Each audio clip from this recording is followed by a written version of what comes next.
Halo Sobat KDC, salam kesetaraan. Gimana nih kabarnya? Semoga sehat dan bahagia selalu ya. Oke, pada kesempatan kali ini saya Budi Nova yang akan menjadi moderator pada podcast Sobat KDC Talks episode 8. Nah, di sini saya nggak sendiri loh, ditemani oleh Pak Sukri. Oke, mungkin Pak Sukri boleh kenal dulu nih dengan Sobat KDC. Selamat malam, rekan-rekan Sobat KDC. Perkenalkan, nama saya Sukri Dharma. Saya biasa dipanggil Buto, itu singkatan Budi Toka. Tapi itu bukan Budi, itu memang udah panggilan dari Budi ya, panggilan akrab dari teman-teman di seni. Oke teman-teman, pada kesempatan kali ini kita akan mengulik lebih dalam nih mengenai JDA, yaitu juga disabilitas. Nah, biar teman-teman lebih paham nih, kita akan berbincang langsung dengan Pak Sukri mengenai JDA. Oke, untuk pertanyaan pertama nih Pak, bagaimana sih awal mula adanya JDA dan apa yang sebenarnya motivasi Bapak untuk menciptakan JDA? Sebelum adanya JDA itu sebenarnya embrionya itu dari komunitas. Dan itu di tahun 2009 kita ada namanya komunitas disabilitas. Nah, kita sudah melakukan beberapa kegiatan ya, terutama sebenarnya sudah menjadi satu wadah teman-teman disabilitas yang melakukan kegiatan seni seperti misalnya musik atau seni rupa, teater seperti itu. Nah, seiring berjalannya waktu, kami berpikir bahwa hal ini perlu dilegalkan, organisasinya perlu dilegalkan karena keterkaitan berjejaring dengan berbagai pihak itu yang berkaitan perlu dan dituntut adanya satu legalitas dalam organisasinya. Akhirnya kita coba bentuk yayasan dan kita buka namanya jadi Yayasan Kemudian Sertifikat. Setelah kita mempunyai satu yayasan yang mempunyai legalitas, kerjasama dengan pihak-pihak jaring yang di luar sana, itu kita terbuka. Sejauh ini kerjasamanya dengan mana aja Pak? Banyak yang terakhir saja ya, kami kerjasama dengan CIC Mural dari Wales. Kami ada residensi, kemudian saya juga membuat mural di Wales, di Inggris. Terus gantian dari Wales ke Inggris, seniman-seniman disabilitas itu ke Jogja membuat mural di sama Manado. Terus juga kerjasama dengan kemarin dengan UGM juga. Terus dengan UND, ya ada beberapa akademisi kampus yang ada di Jogja. Dan kita juga lagi bekerja sama dengan langsung kolaborasi antar seniman disabilitas dan non-disabilitas membuat satu karya, dan itu yang nanti Januari akan dipamerkan di Jakarta. Dan malah di Sobat KDC, jadi udah banyak nih yang bekerja sama dengan JDA. Karena itu bagi Sobat KDC yang bekerja sama dengan JDA, boleh banget ya Pak? Sangat. Oke, Pak, untuk pertanyaan selanjutnya, selama ini nih, tantangan apa sih yang dihadapi dalam membangun JDA ini? Baik dalam berkaryanya mungkin sampai saat ini.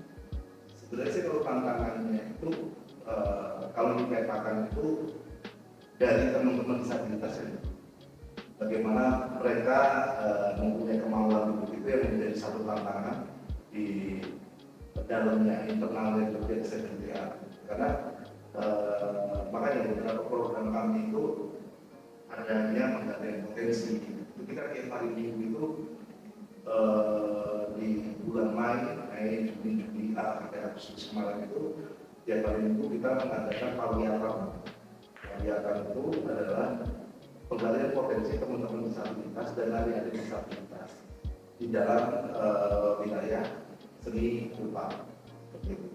Dan kalau secara manajemen, secara organisasi, tantangan kita bagaimana kita tetap sustain ya, memberikan satu kegiatan yang sustain kepada teman-teman disabilitas. Jadi kami memang berprinsip tidak mengeksploitasi, dan itu tidak boleh ada eksploitasi teman-teman disabilitas.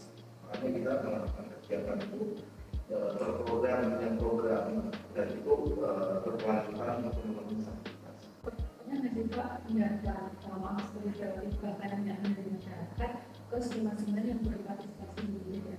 Kalau kita mau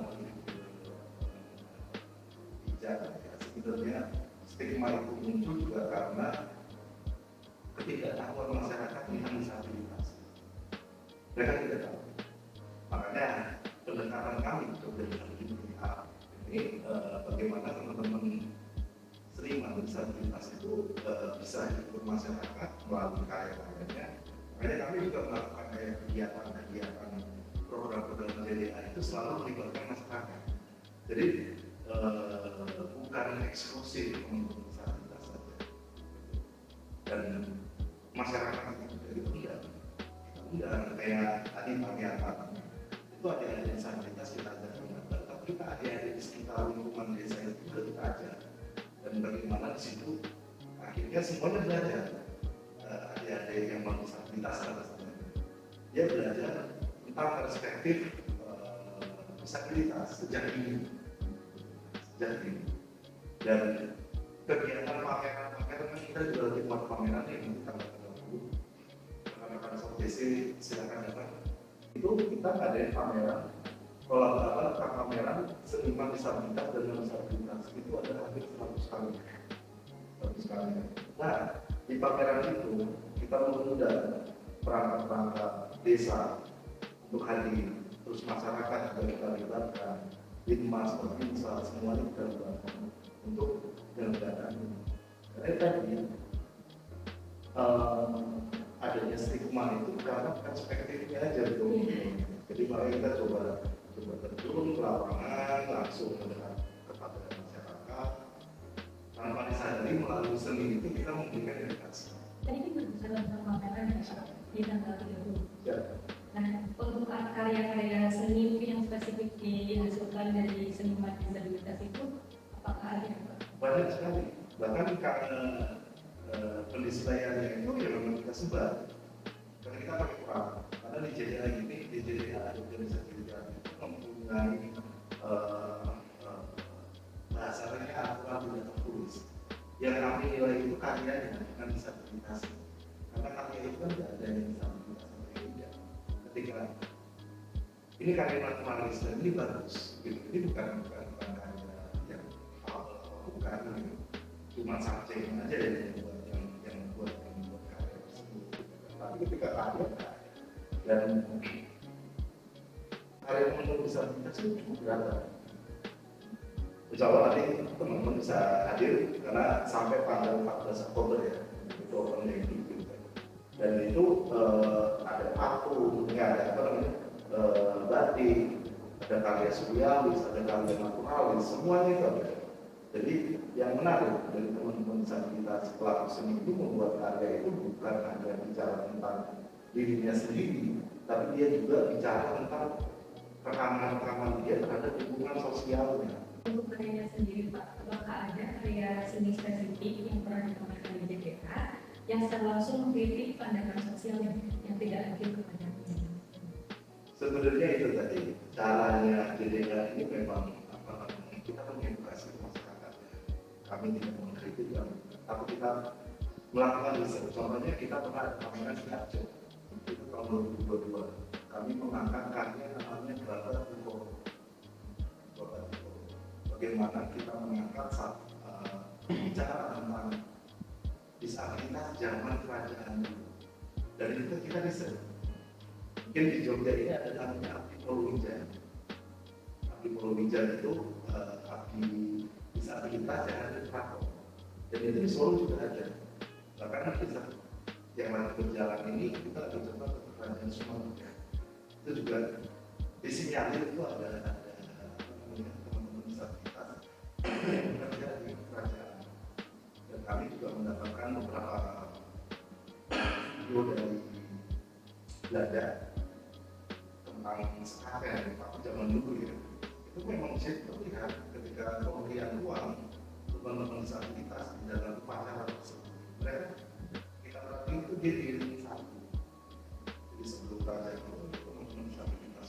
Pendekatan kami itu lebih pada edukasi masyarakat. Yang terakhir adalah bikin itu pameran di kontemporer dan di Jakarta Mandiri.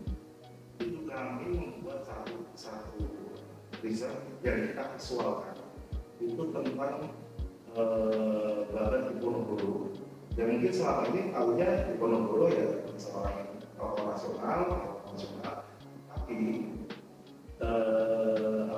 orang-orang yang di belakang Ponorogo itu ada namanya Banteng Wareng, dan Banteng Wareng itu disabilitas ini. Dan dia disinyalir dia ahli strategi. Dan itu tertuang dalam buku penelitiannya Peter Carey.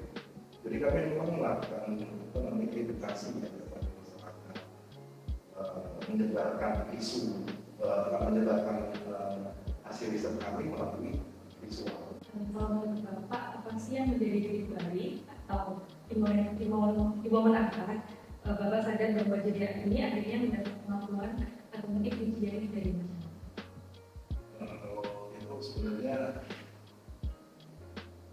kita melihatnya anggapan aja ya. Kalau ujian kayaknya masih kita nggak pikir itu gitu ya. Tapi anggapan positif dari masyarakat.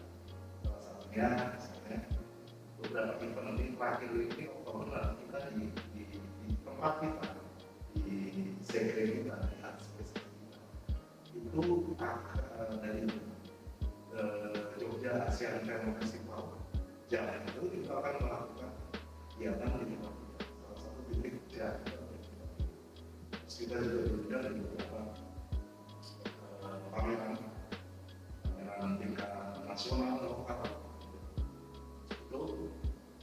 Itu salah satu progres ya, dari hasil apa yang kita kerjakan. Dan JDA ini dari Sekretariat ini sudah melakukan dua event dan ini masih terus. Event pameran nasional dan event pameran internasional. Event nasional itu namanya Sungguh-Sungguh Festival.